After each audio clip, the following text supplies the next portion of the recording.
저희가 오늘 살펴볼 하나님의 말씀은 요한복음 7장 16절부터 17절입니다.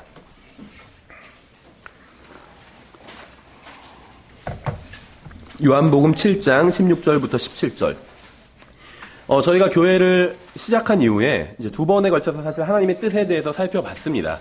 하나님의 뜻이 무엇인지에 대해서 살펴봤어요. 그러니까 하나님의 뜻은 주로 영적인 것과 관련이 있습니다. 구약 시대에는 물질적인 것들과 관련이 있었어요. 땅, 집, 재물 이런 것들과 관련이 있었고 또 전쟁, 물리적인 전쟁, 적을 어떻게 이겨야 되는지 이런 것들과 관련이 있었는데 신약 시대에는 물리적인 것이 아니라 주로 영적인 것과 하나님의 뜻이 관련이 있습니다.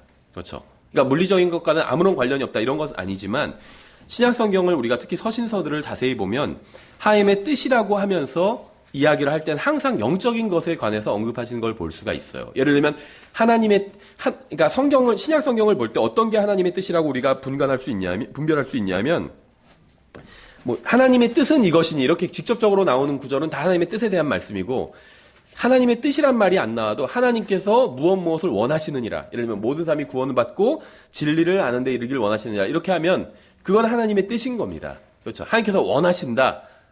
이런 말이 나오면 이제 그것은 직접적인 하나님의 뜻이라고 보시면 돼요. 그래서 우리가 지난번에 두 번에 걸쳐서 이제 하나님의 뜻이 무엇인지 살펴봤습니다. 하나님의 뜻은 그리스도인들을 향한 하나님의 뜻은 영적인 것들과 관련이 있어요. 그래서 하나님의 뜻은 곧 너희의 거룩함이라 이런 말씀도 있죠. 우리가 거룩한 것, 또 하나님의 구원받고 또 하나님의 말씀에 대해서 능숙하게 우리가 알게 되는 것, 이런 것들이 하나님의 뜻이에요. 그렇죠. 어떤 학교를 가고 이런 건 하나님의 뜻과 관련은 없습니다.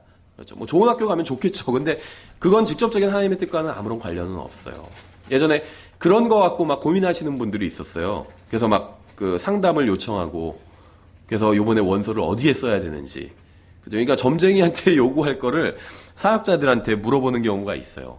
근데 그건 하나님의 뜻과는 전혀 관련이 없어요. 그래서 저는 그렇게 얘기를 합니다. 대학과 관련해서는 하나님의 뜻과는 관련이, 대학을 가고 안 가고도 하나님의 뜻과도 관련이 없고, 간다고 해서 잘못된 것도 아니고, 안 간다고 해서 잘못된 것도 아니고, 어떤 학과를 가야 되냐, 이것도 하나님의 뜻과는 거의 관련이 없어요. 예외적인 거 몇 개는 있겠죠. 동국대 불교학과, 이런 거. 그걸 가는 게 하나님의 뜻일까요? 그건 하나님의 뜻은 아니에요, 분명히. 그렇죠. 그렇게 몇 가지 경우를 제외하고는 하나님의 뜻이, 물리적인 것이 아니라 영적인 것과 주로 관련이 있고, 성경에는 중요한 하나님의 뜻은 대부분 다 나와 있습니다. 그래서 그리스도인은 공사 중이라는 책에 제가 한 챕터로 하나님의 뜻이 무엇인지에 대해서 한 챕터로 넣어놨어요.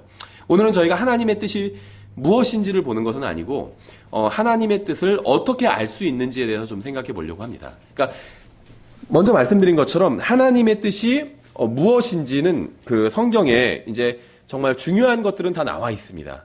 그런데 이제 성경엔 모든 것이 다 나와 있는 건 아니에요. 그렇죠. 그러니까 성경은 우리가 알아야 될 모든 것은 다 나와 있지만 이 세상에서 일어나는 모든 일에 대한, 우리한테서 일어나는 모든 일에 대한 것이 다 기록되어 있는 것은 아니라는 겁니다. 그렇죠. 그래서 우리가 살다 보면 성경에 나오지 않은 그런 문제들을 또 다루게 될 경우들이 있죠. 그때 우리가 어떤 결정을 내려야 되고 또 어떤 것이 하나님의 뜻인지 어떻게 알 수 있는지에 관해서 오늘 주로 좀 살펴보려고 합니다. 찾으셨으면 한번 다 같이 읽어보겠습니다. 요한복음 7장 16절부터 17절. 자, 시작. 예수님께서 그들에게 대답하여 이르시되 내 교리는 내 것이 아니요 나를 보내신 분의 것이니라. 어떤 사람이 그분의 뜻을 행하려 하면 그 교리가 하나님에게서 왔는지 혹은 내가 스스로 말하는지 알리라. 아멘. 이렇게 말씀하고 있죠. 그래서 주로 이제 하나님의 뜻을 알기 위해서 필요한 네 가지에 대해서 먼저 살펴보고 또 하나님의 뜻을 알게 되었지만 또 행하지 못하는 세 가지 이유에 대해서 저희가 살펴보도록 하겠습니다. 잠깐 기도하고 시작하겠습니다. 하나님 아버지, 저희가 다시 주님 앞에 모였습니다. 또 주님의 뜻이 무엇인지 저희가 또 공부하는 그런 시간을 가지려고 합니다. 주님의 뜻을 저희가 정말 알 수 있도록 인도해 주시고 또 저희들에게 주님께서 주님의 뜻을 알려주셨을 때 또 저희들이 정말 즐거운 마음으로 주님의 뜻에 또 순종할 수 있도록 저희들 도와주시기 원합니다. 예수님의 이름으로 기도드렸습니다. 아멘. 그래서 오늘은 우리가 하나님의 뜻을 어떻게 알 수 있는지 뜻 자체보다는 그 뜻을 알 수 있는 그 방법에 대해서 좀 생각해 보려고 합니다. 또 그 하나님의 뜻을 우리가 알게 된 그 뜻을 또 어떻게 행할 수 있는지에 대해서 살펴보겠습니다.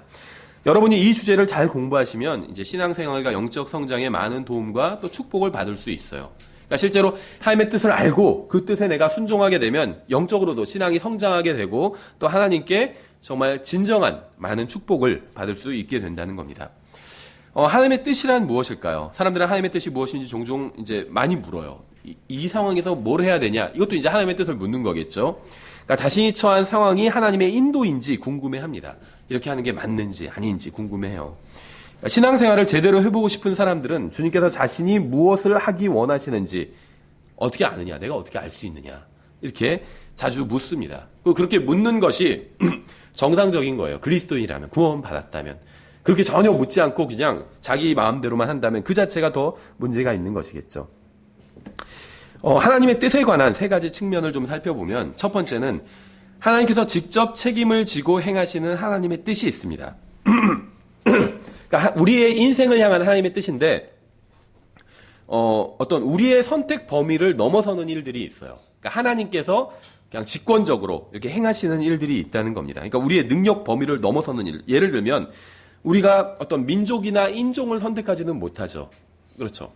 저는 제가 동양인이라는 것에 대해서 어떤 불만은 전혀 없어요. 근데 제가 선택해서 동양인이 된 것은 아니라는 거죠. 근데 제가 이렇게 동양인으로 또 한국인으로 태어난 것은 하나님의 뜻에 따라서 그렇게 태어난 거예요. 우연히 태어난 것은 절대 아니라는 겁니다. 그렇죠. 그러니까 하나님께서 아담과 이브, 남자와 여자가 결합해서 이제 자녀를 생산해 내도록 하셨잖아요. 근데 이게 일종의 어떤 자동화된 시스템으로 그렇게 하게 하신 것은 아니라는 거예요. 성경을 보면 특히 시편을 보면 하나님께서 아담과 이브를 만드셨죠. 아담을 직접 만드셨잖아요. 그것과 똑같이 어머니의 태 속에서 나를 만드셨다는 그런 고백들이 나와요. 물론 이제 대부분 그런 시편들이 이제 메시아 시편이긴 하지만 어쨌든 간에 역사적으로는 다윗 자체의 고백이기도 하거든요. 그런 고백들이 시편 기자의 고백이거든요. 근데 그 시편 기자는 하나님께서 어머니의 태 속에서 자신을 만드셨다고 이렇게 고백하고 있다는 거예요. 저희도 이제 둘째가 태어나는 게 이제 딱 2주 남았는데 하나님께서 그 자매의 태 속에서 아이를 만드신 거예요. 어떤 자동화된 시스템으로 소위 그 생물 시간에 배우는 것처럼 무슨 정자, 난자 결합해서 무슨 아기가 태어나고 그것뿐만이 아니라 하나님께서 하나하나 분명히 만드신 거라고 성경은 말씀하고 있다는 거죠. 그래서 제가 한국 사람으로 태어난 건 그냥 우연히 그렇게 어떤 시스템에 의해서 태어난 것이 아니라 하나님께서 제가 한국 사람으로 태어나게끔 이렇게 인도해 주셨다는 겁니다. 그렇죠. 하나님께서 그렇게 선택해 주셨다는 거예요. 제가 선택한 건 아니죠. 제가 이 한민족을 선택한 것도 아니고 출생지, 부모도 선택하지 않았습니다. 그렇죠. 누가 이웃에 살 것인지, 제가 어떤 건강 상태로 계속 유지할 것인지, 이런 것들도 제가 선택한 것은 아니에요. 그렇죠. 저의 선택을 넘어서는 일이라는 것이죠. 그래서 우리의 인생에서 우리가 선택하거나 제어할 수 없는 것들도 수도 없이 굉장히 많이 있습니다. 이런 것들은 모두 다 하나님께서 주관하시고 하나님의 뜻에 속한 거라는 거예요. 우연이 아니라는 겁니다. 그렇죠. 그러니까 이런 것에 대해서 불만을 하나님께 토로하면 안 돼요. 나의 이 환경에 대해서 하나님께서 다 허락해 주신 것이고 또 나의 이 환경을 물론 바꿔달라고 기도한다는 것 자체가 다 잘못된 건 아니겠지만 우리가 그렇게 기도하기 전에 먼저 알아야 될 것은 무엇이냐 하면 내가 지금 처해 있는 환경, 이런 여건들은 다 하나님께서 마련해 주신 거라는 거예요. 그렇죠. 하나님께서 모르시는 것이 아니라는 겁니다. 그렇게 되도록 하나님께서 다 마련을 해 놓으셨다는 겁니다. 그렇죠. 하나님의 뜻과 관련된 이제 둘째와 셋째 측면은 무엇이냐면 주님의 어떤 영적 계시 그리고 특별한 계시와 관련이 있어요. 이런 것들은 첫째 것과는 다르게 우리의 책임이 요구됩니다. 그러니까 첫 번째 우리가 태어난 것 이런 건 우리의 책임은 전혀 상관이 없는 거죠. 근데 이제 그 다음부터는 우리가 책임과 관련이 있는 것들이 있는데 우리는 주님께서 내가 무엇을 하기를 원하시는지 생각해 봐야 돼요. 하나님께서는 여러 가지에 대해서 주님의 뜻이 무엇인지 분명하게 밝혀 놓으셨습니다. 신약 성경에. 그렇죠.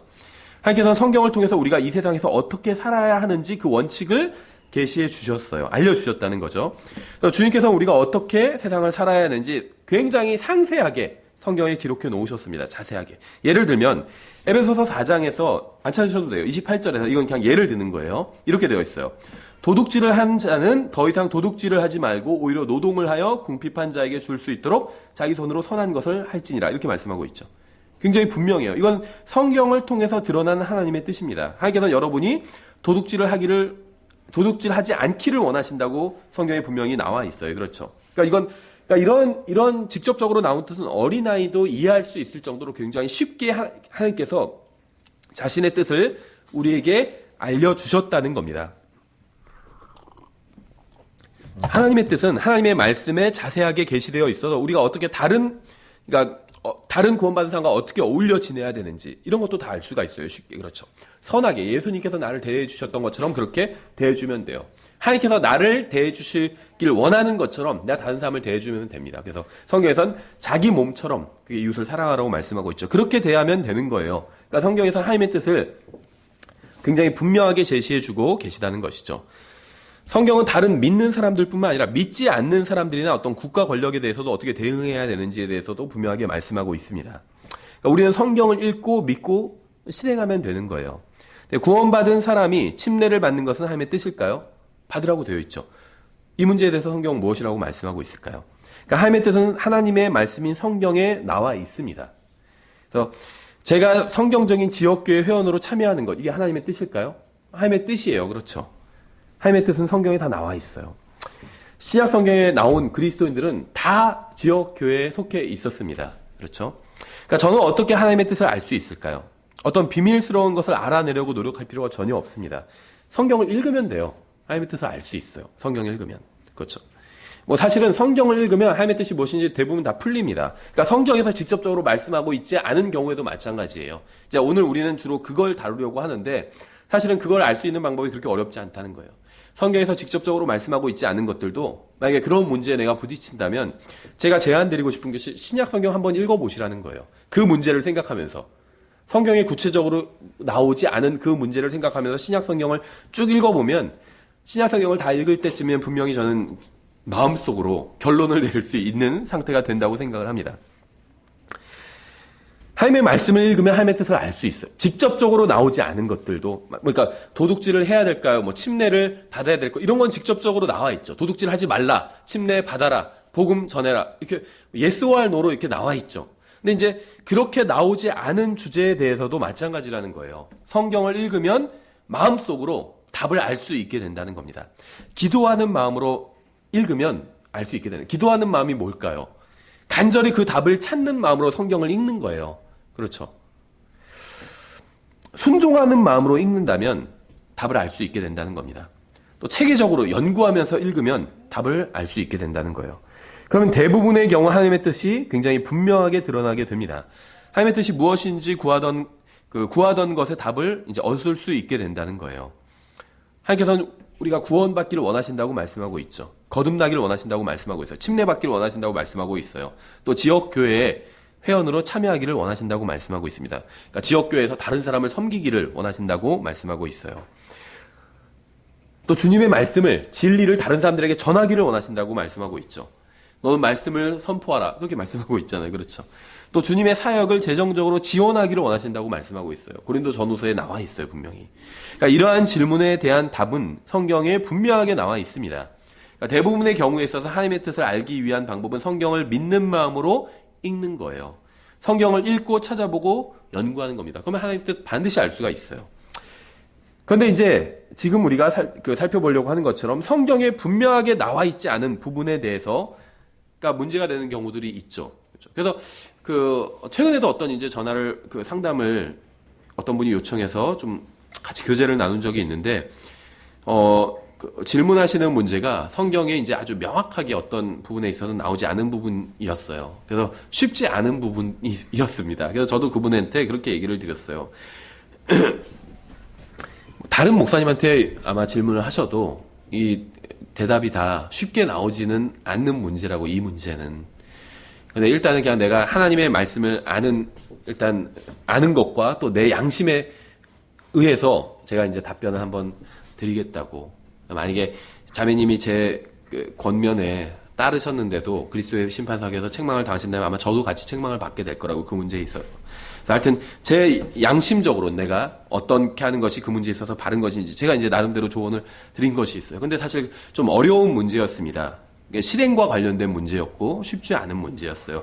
그분의 이제 어떤 상황을 제가 이제 알고 있는 한 그 상황과 이제 하나님의 뜻을 대입해 보니까 쉽지 않더라고요. 근데 그런 문제들이 간혹가다는 생긴다는 거죠. 그렇죠? 하나님께서는 우리가 걸을 수 있는 원칙을 주시면서 가끔 이제 구체적인 예를 제시하는 경우가 있습니다. 또 어려운 경우들도 있고. 예를 들면 주님께서 저를 아프리카 선교사로 부르셨는지 여부를 어떻게 알 수 있을까요? 그렇죠. 선교사들 보면 다 주님께서 자기를 거기에 부르셨다고 하고 나가잖아요. 근데 그걸 어떻게 알 수 있을까요? 그렇죠. 제가 선교사로 가는 것이 제 인생을 향한 하나님의 뜻일까요? 이렇게 어떤 구체적이고 특정한 문제에 대한 하나님의 뜻이 무엇인지 어떻게 알 수 있을까요?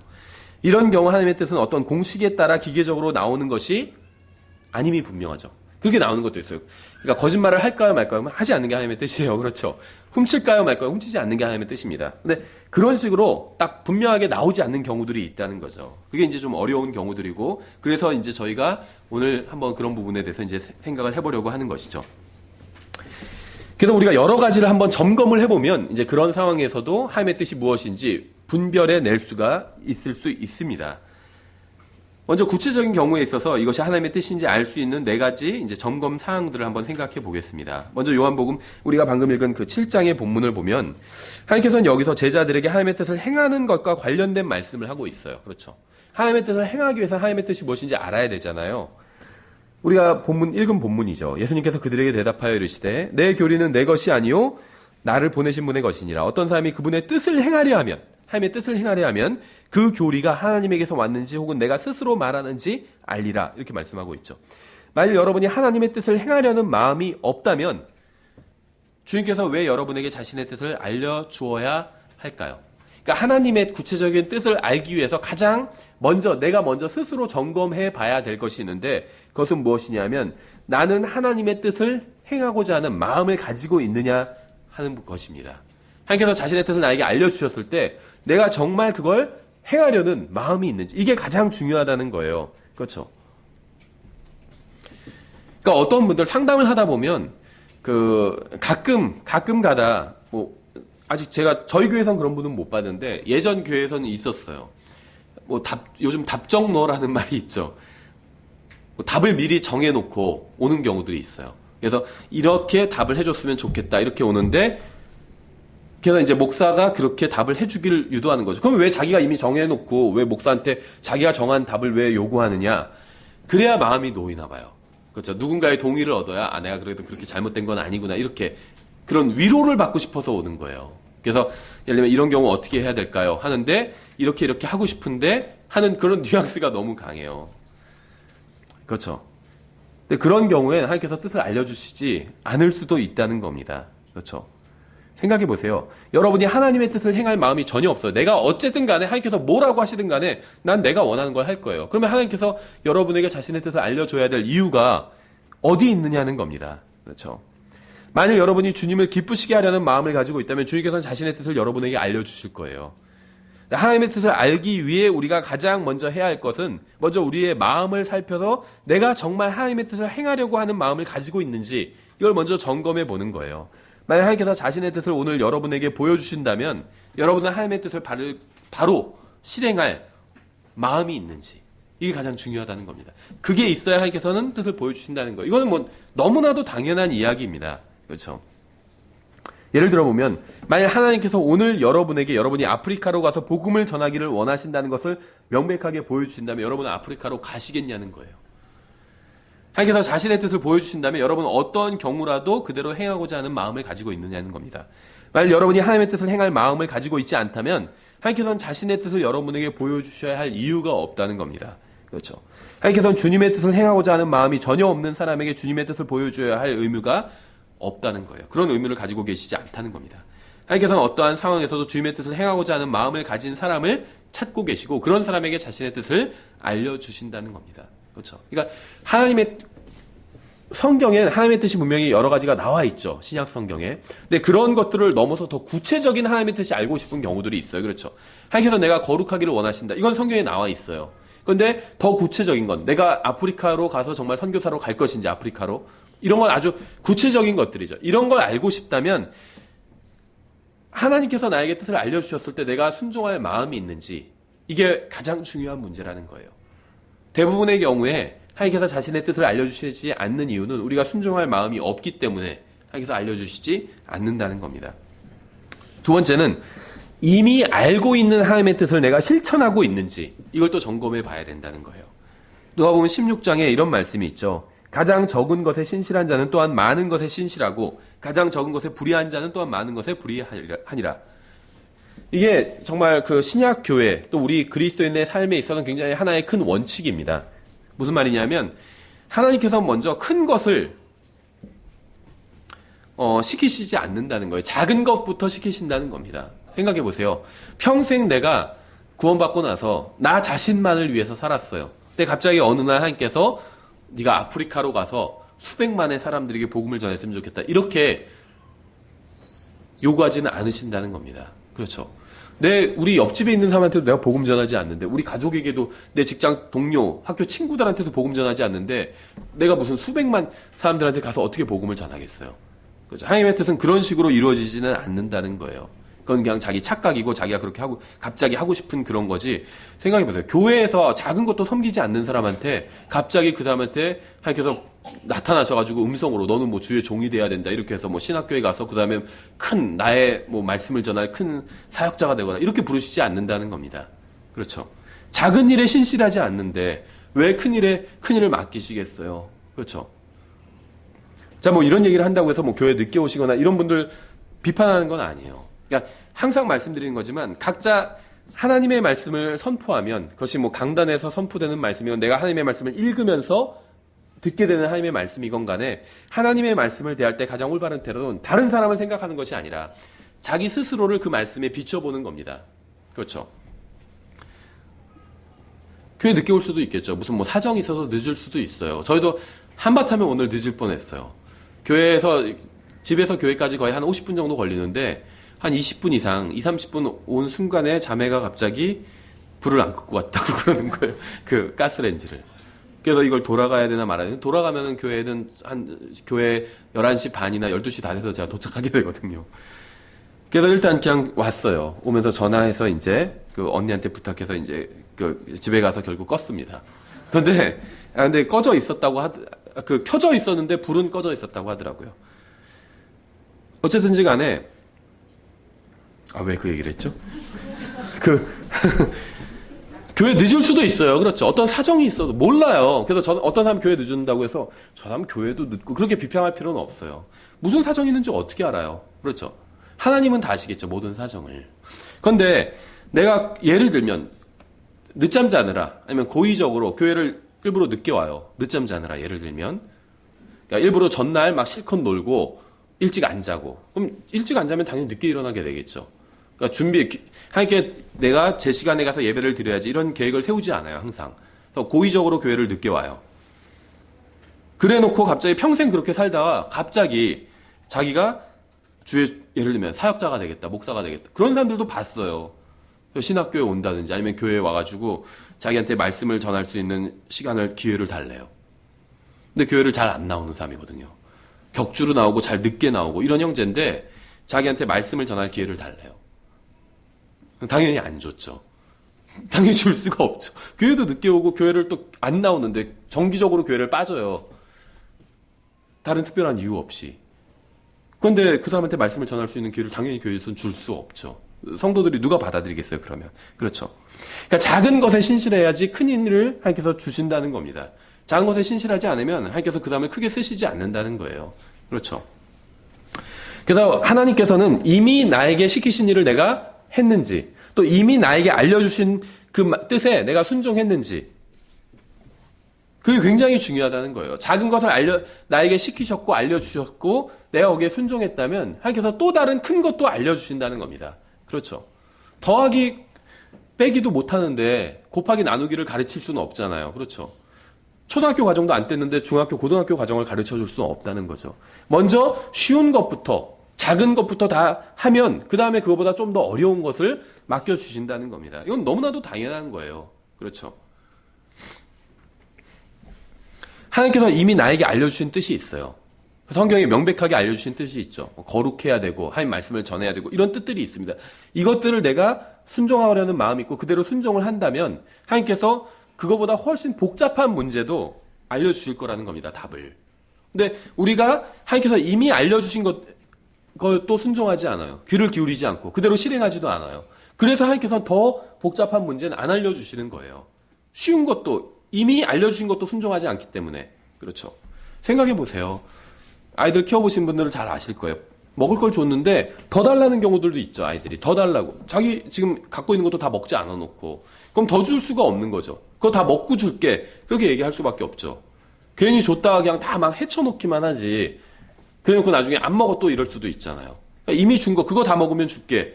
이렇게 얘기할 수밖에 없다는 거죠. 하나님도 마찬가지라는 거예요. 우리에게 알려주신 뜻이 있는데 그건 실행을 안 해요. 그래놓고 다른 것만 알려달라고 하면 알려줄 수가 없다는 겁니다. 그렇죠? 우리는 성경을 보고 하나님께서 원하시는 것이 무엇인지 알 수 있습니다. 우리는 이미 하나님의 뜻이 무엇인지 알고 있는 것이 있어요. 그러니까 저도 마찬가지고 여러분도 마찬가지고 우리가 아직 모르는 하나님의 뜻도 있어요. 그렇죠? 어떤 구체적인 문제에 있어서 이거 어떻게 해야 될까? 어떻게 해야 정말 지혜롭게 해나가시는 것일까? 그렇게 잘 모르는 것들이 있어요. 분명히 우리가. 그리고 반대로 또 잘 아는 것들도 있습니다. 그렇죠? 복음을 전해야 되고 하나님 말씀 읽어야 되고 뭐 그런 것들 성경에 기록된 그 거룩하게 해야 되고 그런 것들이 있잖아요. 근데 우리가 잘 알고 있는 것도 제대로 안 한다면 하나님께서 다른 것을 알려주실 이유가 없다는 거예요. 그렇죠? 만일 우리가 이미 받은 빚에 순종하지 않는다면 하나님께서 왜 우리에게 더 많은 빚을 비춰주셔야 될까요? 그렇죠? 하나님의 존재도 믿지 않는 사람에게 그 사람이 예수 그리스도를 믿을 수 없잖아요. 그렇죠? 더 큰 빚을 받아들일 수가 없다는 겁니다.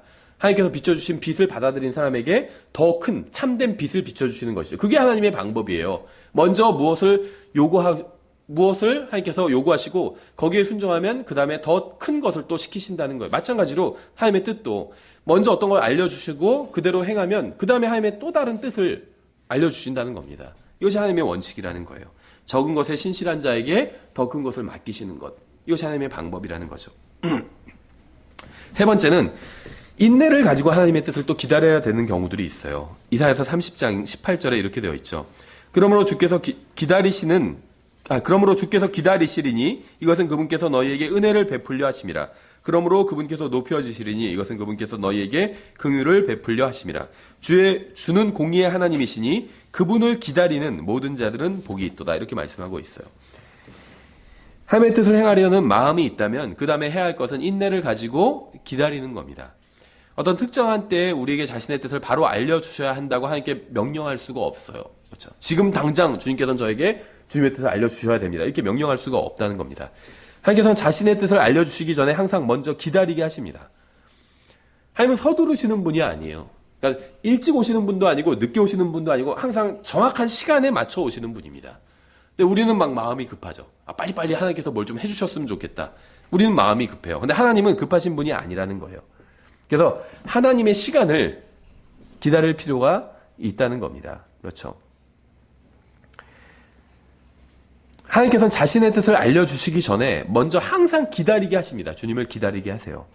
그러니까 정직하고 일관적으로 주님을 기다리는 사람이 영적 열매를 맺을 수 있습니다. 우리가 하나님께서 보여주시는 뜻을 전적으로 따르고자 하는 마음을 가지고 주님의 응답을 기다리면 주님께서는 성령님께서 우리 마음속에 하나님의 뜻을 알려주시고 그것에 대한 확신을 주실 거예요. 그러니까 여러분이 정말 해야 될 것을 다 했다면 이미 하나님께서 나에게 알려주신 뜻을 내가 다 정말 내가 아는 한 정직한 마음으로 다 순전한 마음으로 했다면 그 다음엔 여러분이 기다려야 된다는 겁니다. 그럼 알려주신다는 거예요. 그렇죠.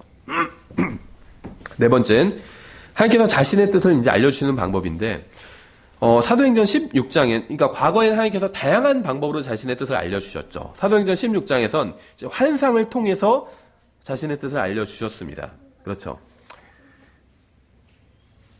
16구절에 밤에 환상이 바울에게 나타났는데 마케도니아 사람 하나가 서서 그에게 간구하여 이르되 마케도니아로 건너와서 우리를 도우라거늘 그가 그 환상을 본 뒤에 주께서 그들에게 복음을 선포하라고 우리를 부르신 줄을 확신하였으므로 우리가 즉시 마케도니아로 들어가려고 힘쓰니라. 하나님께서는 여러 가지 방식으로 자신의 뜻을 알려주셨습니다. 물론 지금은 이런 환상을 통해서 알려주시진 않으십니다. 그렇다고 해서 다른 사람이 하나님께서 자기에게 무슨 어떻게 나타나서 알려주셨다면 그걸 함부로 비판할 필요는 없어요. 그러니까 다른 사람의 신앙 어떤 경험을, 어떤 체험을 비판할 필요는 전혀 없습니다. 하지만 내가 하나님께서 나에게 그렇게 알려주시기를 바랄 필요는 없어요. 왜냐하면 성경에서 하나님께서 자신의 뜻을 그런 식으로 신약 성경이 기록되고 나선 알려주지 않으시기 때문에. 왜 그런지 아세요? 여러 번 말씀드렸지만 신약 성경에선 우리가 알아야 될 것들이 사실 다 기록이 되어 있어요. 근데 어떤 것을 더 특별히 다른 방법을 통해서 알려주신다면 그것이 신약 성경에서 말씀하시는 것과 모순된다면 그럼 그건 문제가 생기잖아요. 그렇죠? 신약 성경 예를 들면 하나님께서 환상 중에 아니면 밤에 꿈에 저에게 나타나셔도 뭐라고 말씀하셨어요. 근데 그게 성경에 기록된 것과 다르다면 꿈에 나타나서 저에게 어떤 메시지를 준 게 하나님이 아니라 그냥 제가 한마디로 개꿈을 꾼 거죠. 그렇죠? 서로 다른 얘기라면. 그런데 꿈에 나타난 얘기와 똑같은 얘기가 성경에 있어요. 그렇죠?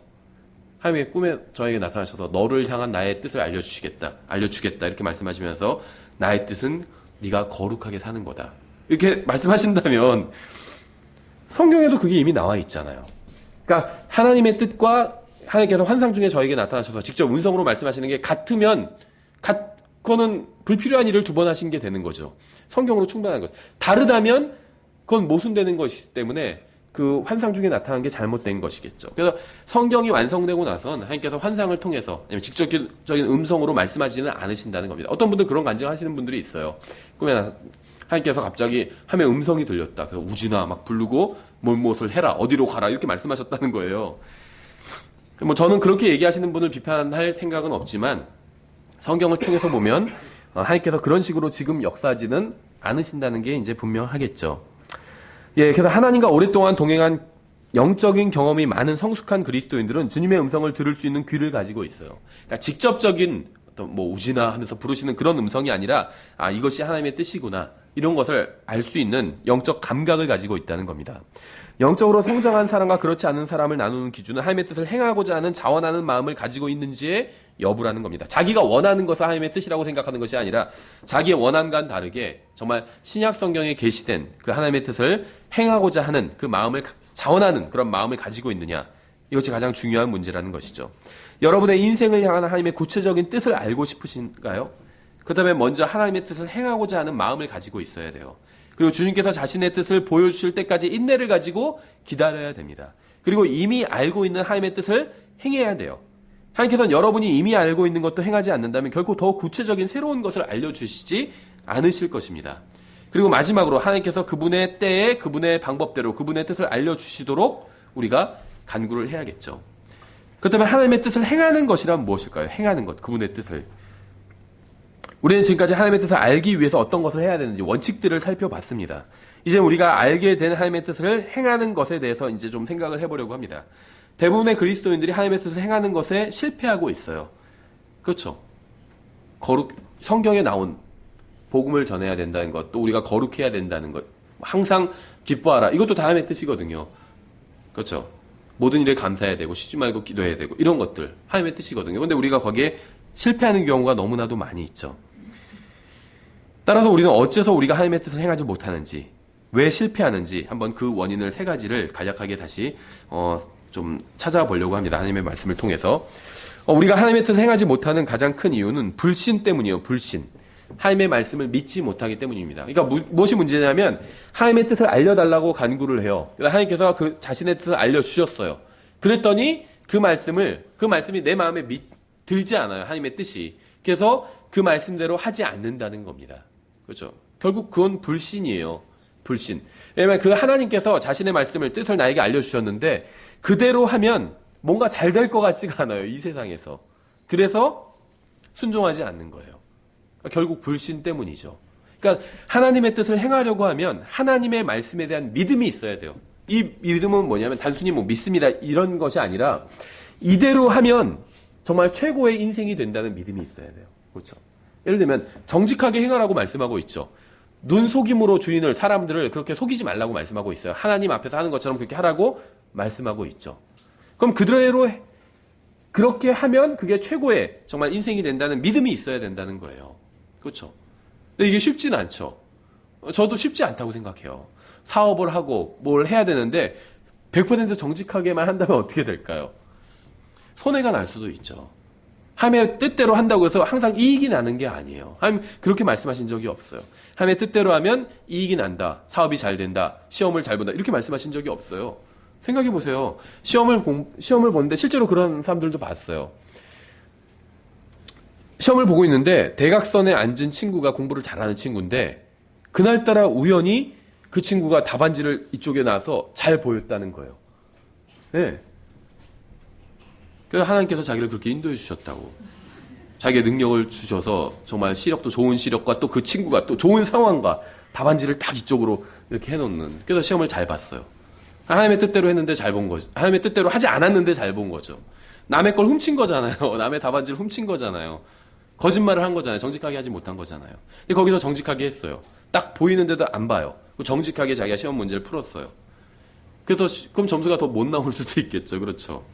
그러니까 하나님의 뜻대로 한다고 해서 이 세상에서 형통하게 되는 것은 아니라는 겁니다. 그렇죠. 근데 그럼에도 불구하고 그리스도의 심판석에서는 주님께 칭찬을 듣게 되겠죠. 그것에 대한 믿음이 있어야 된다는 거예요. 하나님의 말씀을 믿는다는 게 비록 이 세상에선 손해가 날지라도 잘 되지 않는다 할지라도 그래도 그것이 최선의 인생이다. 그래서 더 대학을 좋은 곳에 못 가고 더 나쁜 곳에 가게 된다 할지라도 그것이 더 하나님 앞에선 낫다는 것. 이런 믿음이 있어야 된다는 겁니다. 예전에 어떤 목사님 그런 얘기를 하시더라고요. 자기 이제 자녀를 대학을 보냈는데 지방에 계신 분이었어요. 그런데 100%다 그런 건 아니지만 여자아이들이 서울에 올라와서 혼자 이제 대학을 다니면서 이제 하숙집에서 살면서 아주 성실하게 생활하는 아이들도 있죠. 분명히 학생들도 있어요. 그렇죠. 다 전 그렇다는 게 아니에요. 그런 학생들도 있는데 저도 이제 과거에 대학생활을 기억해 보면 많이 문란해져요. 부모님을 떠나서 20살이 돼서 대학에 올라와서 혼자 하숙집을 얻어서 사는 남자아이들도 그렇고 남학생도 그렇고 여학생도 그렇고 많이 문란해져요. 그러니까 이 목사님도 그걸 너무나도 잘 알고 있었어요. 그래서 점수가 돼도 서울에 있는 대학이 아니라 그냥 지방에 있는 대학을 보낸 거예요. 그래서 지방에서 차라리 한마디로 서울대 못 가고 어디 무슨 전북대, 충북대를 가도 아이가 바르게 생활할 수 있다면, 그 신앙생활 바르게 할 수 있다면 그게 하나님의 뜻이라고 자기는 믿는다고. 아멘 할 수 있겠죠. 당연히 그게 하나님의 뜻이겠죠. 그렇죠. 더 좋은 대학을 가는 게 하나님의 뜻이 아니라 하나님께 예배를 드릴 수 있고 더 건전하게 충실하게 건전한 생활을 할 수 있다면 그게 하나님의 뜻이라는 거죠. 방탕하지 않고 사는 것이. 그렇죠. 그러니까 우리가 실제로 성경이 하나님의 말씀이고 그대로 하나님의 말씀에 순종했을 때 그것이 최고의 결과, 그러니까 이 세상에서의 최고의 결과가 아니라 그리스도의 심판석에서도 최고의 결과로 드러나게 될 것이라는 믿음을 가지고 있어야 된다는 겁니다. 그렇죠. 우리가 성경을 믿는다고 고백하는 것과 실제로 성경에서 말씀하시는 대로 사는 것과는 또 전혀 별개의 일이죠. 우리에게 필요한 것은 단순히 성경을 믿는다고 고백하는 것이 아니라 실제로 그 말씀대로 살려고 하는 의지가 필요하다는 겁니다. 우리가 머리로 아는 것과 진심으로 믿고 실행하는 것은 완전히 다른 일이에요.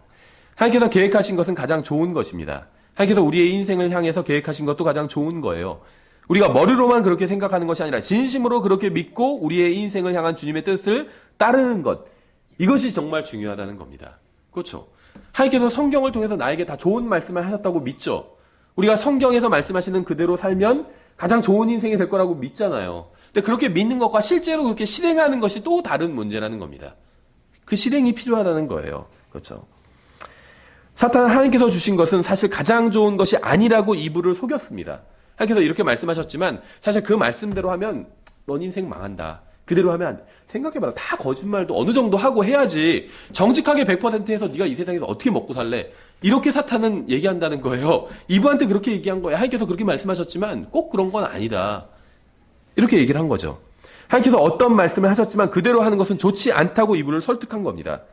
우리도 정말 너무나도 많은 순간에 마귀에게 그렇게 설득당하고 있어요. 마귀가 인간에게 한 첫 번째 거짓말은 오늘날도 수없이 반복되고 있어요. 그 방법이 먹히기 때문에. 그렇죠. 마귀는 방법을 바꾸지 않았지만 인간은 여전히 속고 있는 겁니다. 똑같은 방법에 그대로 6,000년 동안 수백억의 사람들이 똑같이 속고 있는 거예요. 여러분, 하나님께서 여러분에게 가장 좋은 것을 주시는 선한 아버지라고 믿으시나요?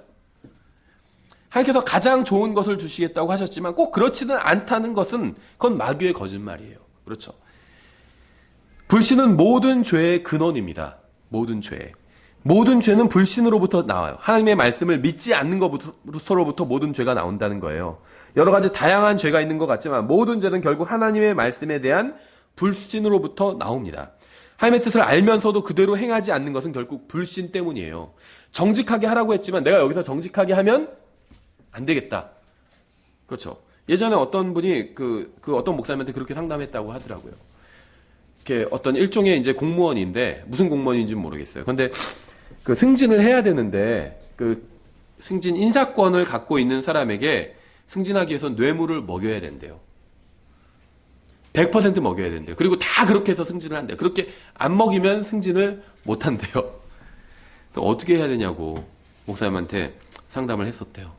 근데 그 목사님이 딱 보니까 이분이 초신자예요. 그래서 성경대로 하라고 했다가는 교회를 떠날 것 같아서 그냥 적당히 먹이라고 그랬대요. 네, 근데 그거를 누가 옆에서 뒤에서 듣더니 여기 교회 다니면 큰일 나겠다 생각하고 그 교회를 떠났대요. 그렇죠. 그렇게 가르쳐야 되겠죠. 정직하게 하십시오. 하나님께서 정직하게 하라고 했기 때문에. 그렇죠. 그렇게 가르쳐야 돼요. 그것 정직하게 해서 어떤 손해가 일어난다면 내가 그 손해도 감수하겠다는 그런 믿음을 가질 때 하나님께서 복을 주실 수가 있겠죠. 그 테스트엔 통과했기 때문에. 그렇죠. 그러니까 하나님의 뜻을 알면서 우리가 정직해야 된다. 예를 들면 그 뜻을 알면서 그대로 행하지 않는 것은 결국 불신 때문이에요. 하나님의 뜻대로 내가 살면 먹고 살기도 힘들겠다. 이 세상에서. 그렇게 생각하기 때문에 하나님의 뜻대로 하지 않는다는 거죠. 근데 꼭 그렇지 않다는 겁니다. 그렇죠? 내가 생각하는 것처럼 잘 되지 못할 수는 있지만 하나님께서 다 살아갈 수 있는 길을 마련해 주신다는 거예요. 하나님의 뜻을 행한다면. 하나님의 뜻을 행하지 않았을 땐 더 잘 될 수도 있었겠지만 이 세상에서. 그렇죠? 근데 어떤 우리의 인생에 대한 평가가 이 세상에서만 이루어지는 게 아니거든요. 진정한 평가는 죽음 이후에 그리스도의 심판석에서 이루어진다는 거죠. 그때 정말 제대로 된 평가를 주님의 뜻대로 한다면 받을 수 있게 된다는 겁니다. 그래서 참된 믿음은 하나님께서 말씀하신 대로 행합니다. 그리고 이러한 믿음만이 하나님을 기쁘시게 해드립니다. 누가복음 17장에서 이렇게 말씀하고 있어요. 사도들이 주께 이르되 우리의 믿음을 증대시켜 주소서 하니. 이건 굉장히 훌륭한 요청입니다. 우리도 하늘에 계신 아버지께 이렇게 간구해야 돼요. 영적 성장은 믿음이 성장하는 겁니다. 그러니까 영적으로 성장한다는 건 뭐 다른 게 아니에요. 단순히 성경 지식을 많이 알게 된다. 어디에 몇 장 몇 절, 몇 장 몇 절에 그게 어디에 있다. 이렇게 그런 지식을 알게 되는 것이 영적 성장이 아닙니다. 그러니까 영적 성장하려면 지식도 늘어나긴 해야 돼요. 근데 지식만 늘어났다고 해서 영적으로 성장한 것은 아니라는 겁니다. 영적으로 성장했다는 건 뭐냐면 믿음이 성장했다는 거예요. 믿음이. 그럼 믿음이 성장했다는 건 무엇이냐면 자기의 생각과 하나님의 말씀이 서로 다를 때 하나님의 말씀을 붙드는 것. 이게 믿음이 성장한 거예요. 그렇죠? 성경 잘 믿는다고 해놓고도 꼭 하나님의 말씀과 내 생각이 다를 때 내 생각을 선택한다면 그건 믿음이 없는 겁니다. 그렇죠? 내 생각대로 해야 돼. 하나님의 말씀대로 하면 안 될 것 같아. 그래도 하나님의 말씀을 선택하는 거예요. 그게 믿음이에요. 그게 믿음. 그렇죠? 믿음의 성장은 하나님의 말씀에 순종할 때 성장할 수 있어요. 믿음이. 그러니까 우리는 영적 성장해야 되는데 영적 성장은 다른 말로 하면 믿음이 성장하는 건데 그럼 믿음은 어떻게 성장하냐? 하나님의 말씀에 순종할 때 믿음이 성장하게 됩니다. 그럼 뭐 꼭 심오한 것만 그렇다는 것이 아니에요. 내가 예를 들면 누군가에게 저 사람에게 복음을 전해야 될까 말아야 될까 고민을 할 때가 있죠. 근데 하나님의 뜻은 복음을 전하라는 거예요. 그럼 내가 좋은 기회를 잡아서 그 사람에게 복음을 전해야 됩니다. 근데 그런 부담은 계속 가지고 있어요. 근데 결국 복음을 전하지 않았어요. 그럼 믿음이 성장하지 못한다는 거예요. 근데 그 말씀에 순종해서 복음을 전했어요. 그럼 그 사람이 받아들이든 받아들이지 않든 나의 믿음은 그만큼 성장을 한 겁니다. 그렇죠? 그래서 하나님께서 분명하게 말씀하시는 것들이 있어요. 성경을 통해서. 여기에 내가 계속해서 순종한다면 나의 믿음이 계속 성장해 나가게 돼요. 그러니까 특히 나의 생각과 하나님의 뜻이 다른 것들이 있죠. 그런 순간에 나의 생각을 접고 하나님의 말씀을 붙든다면 믿음이 그만큼 성장해 나가게 된다는 겁니다. 그렇죠. 그래서 믿음이 완전히 성장한 사람은 특징이 뭐냐면 자기 생각은 항상 접어두고 하나님의 말씀대로 실행을 하는 사람이에요. 가장 대표적인 예가 예수 그리스도죠. 예수님도 자기의 어떤 원함은 있었어요. 그건 뭐냐면 그 십자가의 고통을 받지 않는 거였어요. 그렇죠. 그렇지만 아버지의 뜻대로 하겠다고 하나님의 말씀대로 하겠다고, 아버지의 뜻대로 하겠다고 그렇게 간구하셨잖아요. 그러니까 믿음이 충만하실 수밖에 없었던 것이죠. 호흡, 또 음식물 섭취하는 것, 소화, 이런 건 성장에 꼭 필요한 것이죠. 호흡하고 음식물을 섭취하고 또 섭취한 음식물을 소화시키는 것. 이게 있어야 뭐 다른 게 더 필요하지만 가장 이건 기본적인 것들이에요. 그렇죠. 이런 것이 있어야 사람이 성장해 나갈 수가 있습니다. 마찬가지예요. 우리도 기도로 하늘의 신선한 공기를 들이마셔야 됩니다. 기도로 호흡을 해야 돼요. 그리고 하나님의 말씀을 섭취해야 됩니다. 읽는 거죠. 소화시키는 건 뭘까요? 그 말씀을 순종하는 거예요. 그게 소화시키는 거예요. 읽기는 잔뜩 읽었어요. 그런데 내가 순종을 안 해요. 그럼 먹기는 잔뜩 먹는데 소화시키지 않은 것과 마찬가지. 다 토해내는 거예요. 그렇죠. 그럼 결국 영양소를 섭취할 수 없잖아요. 음식을 섭취하고 소화시켜야 내가 영양소를 얻을 수 있잖아요. 그 음식물로부터. 근데 먹다가 도로 뱉어버리면, 토해버리면 내가 영양소를 섭취할 수가 없다는 거죠. 하나님의 말씀을 아무리 많이 읽어도, 아무리 많이 공부하고, 아무리 신학원에서 열심히 공부해도 하나님의 말씀에 순종하지 않는다면 결코 영적 성장은 일어나지 않는다는 거예요. 왜냐하면 소화가 일어난 것이 아니기 때문에, 소화가 이루어지지 않았기 때문에. 6번째, 교만과 시기와 영적 야망으로 인해서 하나님의 뜻을 행하지 못하는 경우들이 있습니다. 우리가 하나님의 뜻을 행하지 못하는 둘째 원인은 교만, 시기, 영적 야망 이런 것 때문이에요. 이 세 가지 악은 자신을 부인하는 게 아니라 사랑하게 만드는 것들입니다. 자신을 사랑하는 것은 보통 이 세 가지를 통해서 드러나요. 이런 것들은 자신만이 아니라 다른 형제와 자매가 하나님의 뜻을 행하지 못하도록 또 막기도 합니다. 여러분의 마음은 어떤 상태인가요? 교회에서 어떤 일은 자신이 하기에 너무 하찮다고 생각하신 적은 없나요? 자신은 좀 더 그럴듯해 보이는 일을 해야 한다고 생각하신 적은 없나요? 우리 교회는 아직 작으니까 뭐 별로 그런 경우가 없는데 예전에는 다른 교회에서는 그런 경우들이 있었어요. 아까 말씀드린 것처럼 아주 작은 것은 하려고 하지 않고 그냥 다른 사람들에게 보이는 큰 것을 요구하는 경우들이 있었어요. 자기는 좀 더 그럴듯해 보이는 일을 해야 된다. 이렇게 생각하는 사람들이 있었습니다. 너무 하찮은 일을 하는 것은 자신을 향한 하나님의 뜻이 아니다. 이렇게 생각하는 경우가 있었다는 거죠. 하나님께서는 내가 좀 더 위대한 일을 하기를 원하신다. 이렇게 생각하는 사람들도 있습니다. 많은 사람들이 하나님의 뜻을 행하는 것에 실패합니다. 왜냐하면 교만과 시기와 영적 야망 때문에 하나님께서 자신을 두신 위치에 충실하지 않기 때문에. 그렇죠. 목사님들 중에서도 그런 목사님들이 있어요. 생각해 보세요. 일단 목사라는 건 이 지역 교회를 기본적으로 섬기는 목사인 거거든요. 우주적인 교회, 전체 기독교, 한국 기독교 전체를 예를 들면 섬기는 목사는 없어요. 그걸 커버하는 목사는 없어요. 그렇죠. 뭐 훌륭한 설교를 해서 훌륭한 책을 써서 한국 교회 전체 유익을 주는 그런 일을 할 수는 있겠죠. 근데 기본적으로 목사로 부름받았다면 이 지역 교회를 섬기도록 부름받은 거예요. 그렇죠. 어떤 목사님은 지역 교회를 섬기는 데는 관심이 없고 막 다른 일에만 관심이 있어요.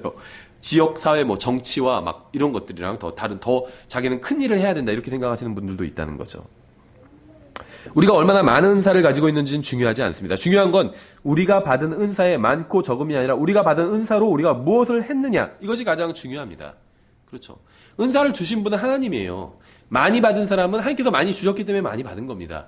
적게 받은 사람은 하나님께서 적게 주셨기 때문에 적게 받은 거예요. 그럼 내가 가지고 있는 은사가 적은지 많은지 내 책임이 아니에요. 그렇죠. 하나님께서 그건 나에게 주신 만큼 내가 가지고 있는 거기 때문에. 문제는 뭐냐면 나에게 주신 은사를 내가 활용해서 주님을 섬기고 다른 사람들을 섬겼는지 이것이 가장 중요한 문제라는 겁니다.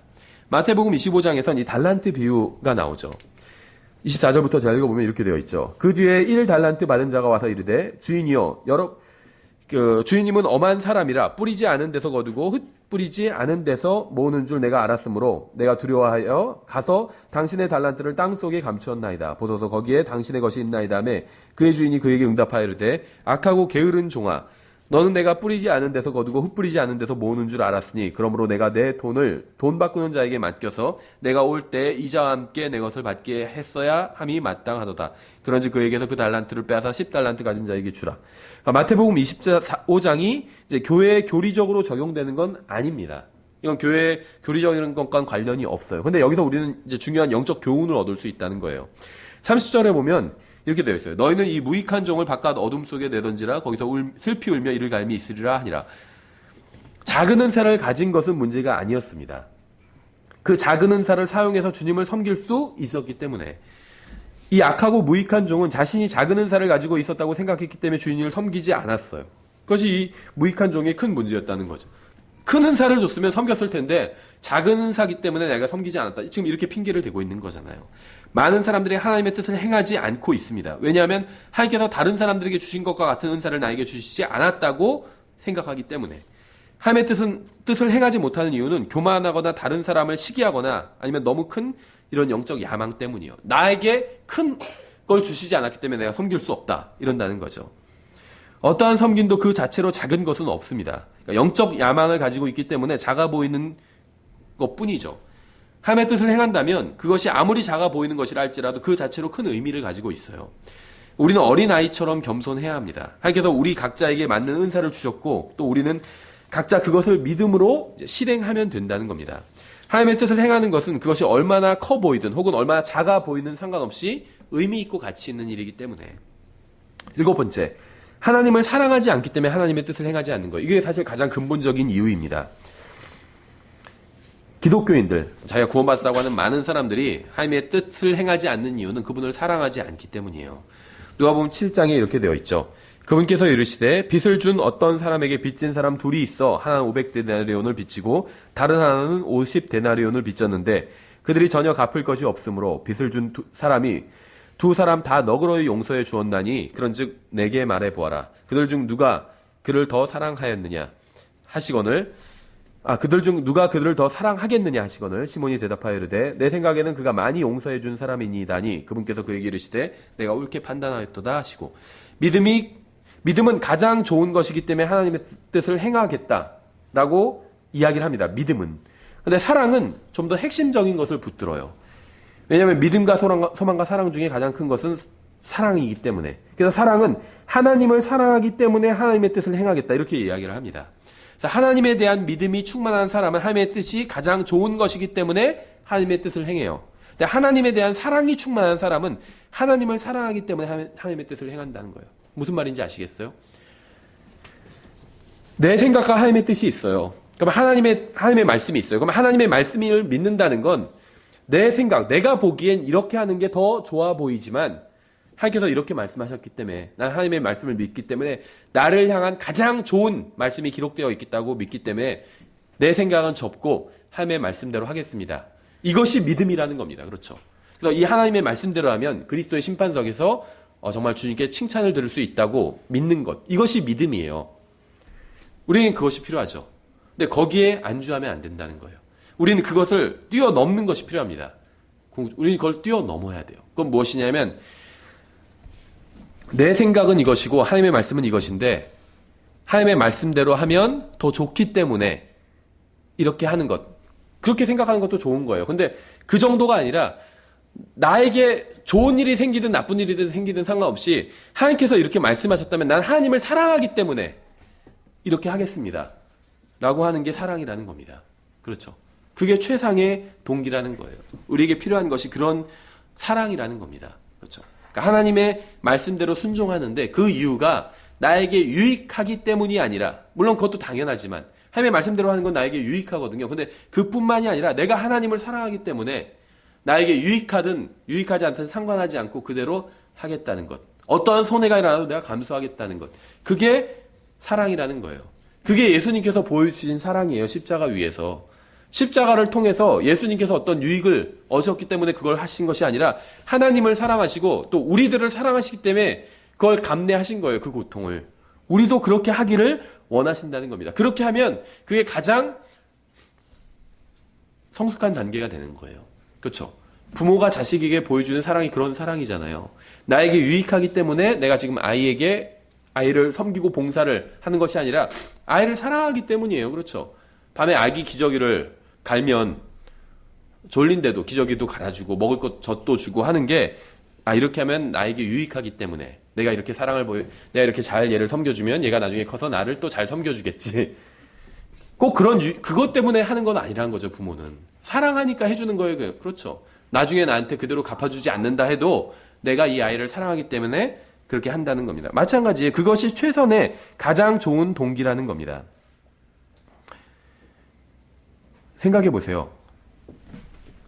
우리는 얼마나 하나님을 사랑하고 있나요? 생각해 보신 적 있으세요? 여러분은 하나님을 얼마나 사랑하고 계신가요? 성경은 더 많은 용서를 받은 사람이 더 많이 사랑한다고 말씀하고 있어요. 그렇죠? 당연하죠. 500만 원 탕감받은 사람과 50만 원 탕감받은 사람 중에 누가 더 감사를 할까요? 500만 원 탕감받은 사람이 더 감사를 한다. 이게 지금 누가 보면 7장에 나온 비유가 하는 말하고 있는 바잖아요. 더 많은 빚을 진 사람, 더 많은 빚을 졌다가 탕감받은 사람이 더 많이 그 주인을 용서해 준 사람을 사랑한다. 지금 그 얘기를 누가 보면 7장에서 하신 것이죠. 그럼 여러분은 얼마 빚진 자였나요? 500데나리온 빚진 자였나요? 50데나리온 빚진 자였나요? 5데나리온 빚진 자였나요? 여러분 한번 생각해 보신 적 있으세요? 나는 얼마나 빚진 자였는지? 그렇죠? 더 많은 빚을 졌던 사람이 더 많이 사랑한다고 말씀하고 있어요. 여러분은 500데나리온을 빚진 자입니까? 아니면 50데나리온 빚진 자입니까? 우린 계산할 수 없을 정도로 많은 빚을 진 자였어요. 하나님 앞에서. 그렇죠? 우리는 이루 말할 수 없이 큰 용서를 받은 사람들입니다. 따라서 우리는 하나님을 정말 많이 사랑해야 돼요. 많이 용서받았기 때문에. 모르겠어요. 여러분, 전 여러분은 잘 몰라요. 근데 저 자신은 그래요. 하나님께 정말 많이 용서받았거든요. 지금까지 수도 없이 정말 많이 용서받았어요. 그래서 저는 정말 많이 사랑해야 돼요. 더. 그렇죠. 누가복음 7장의 이 원칙에 비춰본다면 예수님께서 원하시는 것과 우리가 원하는 것이 서로 다를 때 무엇을 선택하시겠습니까? 우리가 원하는 것을 선택하면 우리의 영적 성장은 중단되고 성령님은 근심하십니다. 우리가 우리의 길을 버리고 하나님의 길을 선택하면 그것은 단순히 영적으로 성장하는 길을 선택하는 것뿐만이 아니라 우리를 먼저 사랑하시는 분을 우리도 사랑한다는 사실을 입증하는 거예요. 그러니까 여러분이 하나님을 사랑하는 방법이 있어요. 그러니까 여러분이 하나님을 사랑한다는 걸 입증할 수 있는 방법이 있다는 거예요. 그건 뭐냐면 하나님 사랑합니다. 말로만 하는 것이 아니라 하나님 정말 사랑해요. 막 찬양으로만 하는 것이 아니라 그것도 중요하겠지만 말로도 하는 것도 중요하겠지만 더 본질적인 건 무엇이냐면 여러분의 생각과 하나님의 말씀이 다를 때 하나님의 말씀을 선택하는 거예요. 내가 생각할 때 나의 이익과 하나님의 이익이라고 하면 좀 뭐하지만 하나님의 이익이 갈릴 때 하나님의 이익을 선택하는 거예요. 그럼 그걸 통해서 하나님께서는 저 사람이 나를 사랑하는구나. 그걸 알 수가 있는 거죠. 입증이 된 거죠. 그러니까 하나님은 여러분을 사랑하신다는 걸 입증해 보여주셨어요. 십자가 위에서 고난을 당해주셨잖아요. 여러분을 대신해서. 그러니까 이제는 여러분이 하나님을 사랑한다는 걸 입증해야 될 차례라는 거예요. 근데 어떻게 입증할 수 있느냐? 내가 손해가 남에도 불구하고 하나님을 위해서 무엇인가를 선택한다면 그건 내가 내 하나님을 향한 나의 사랑을 입증한 것이라는 것이죠. 그렇죠? 우리가 우리의 길을 버리고 하나님의 길을 선택하면 그건 단순히 영적으로 성장하는 것뿐만이 아니라 우리를 먼저 사랑하신 분을 우리도 사랑한다는 사실을 입증하고 있는 겁니다. 그렇죠. 나의 이익보다 저는 하나님을 더 먼저 두고 있습니다. 이걸 드러내는 거예요. 우리는 모두 이렇게 간구해야 돼요. 주님, 제가 주님의 인도를 받는 삶을 살도록 도와주십시오. 주님께서 원하시는 삶을 살도록 도와주십시오. 저 자신이 아닌 주님을 섬기는 삶을 살도록 도와주십시오. 그러면 하나님께서는 자신의 뜻을 알려주실 수밖에 없다는 겁니다. 그렇죠? 성경은 예수님의 명령을 듣고 그것을 지키는 사람이 예수님을 사랑하는 사람이라고 말씀하셨어요. 우리가 하나님의 뜻을 행하는 것만이 그분을 사랑한다는 증거가 됩니다. 말이 아니라 실제로 하나님의 뜻을 하나님의 말씀대로 우리가 실행한다면 그것이 우리가 하나님을 사랑한다는 증거가 된다는 거예요. 우리가 단순히 주님의 뜻을 아는 것에서 그치는 것이 아니라 실제로 그것을 행할 때 우리가 주님을 실제로 믿는 것입니다. 그렇죠. 이것이 구원받은 사람에게서 나오는 믿음의 행위인 거예요. 성경 로마서 12장에서 이렇게 말씀하고 있죠. 그러므로 형제들아 내가 하나님의 긍휼을 힘입어 너희에게 간청하노니 너희는 너희 몸을 거룩하고 하나님께서 받으실 만한 살아있는 희생물로 드리라. 그것이 너희의 합당한 섬김이니라. 너희는 이 세상에 동화되지 말고 오직 너희 생각을 새롭게 함으로 변화를 받아 하나님의 그 선하시고 받으실 만하며 완전하신 뜻이 무엇인지 입증하도록 하라. 이렇게 말씀하고 있어요. 우리의 생각을 새롭게 변화를 받으래요. 어떻게 변화를 받을 수 있을까요? 하나님의 말씀으로 우리의 생각을 씻어내야 돼요. 그러면 하나님의 받으실 만하고 선하시고 완전하신 뜻이 무엇인지 우리가 알 수 있게 됩니다. 그러면 우리가 그것을 그대로 실행해내면 그게 입증하는 거예요. 하나님의 뜻을 행하는 것은 정말 가치 있는 일입니다. 저에게도 가치 있는 일이고 여러분에게도 가치 있는 일이에요. 이 세상에서는 그 가치를 알 수 없을지 몰라도 하늘나라에 가서는 모두 그 가치를 알게 될 겁니다. 와, 하나님의 뜻대로, 하늘나라에서는 아무도 하나님의 뜻대로 했더니 인생 완전히 망쳐버렸다. 이런 사람은 아무도 없을 거예요.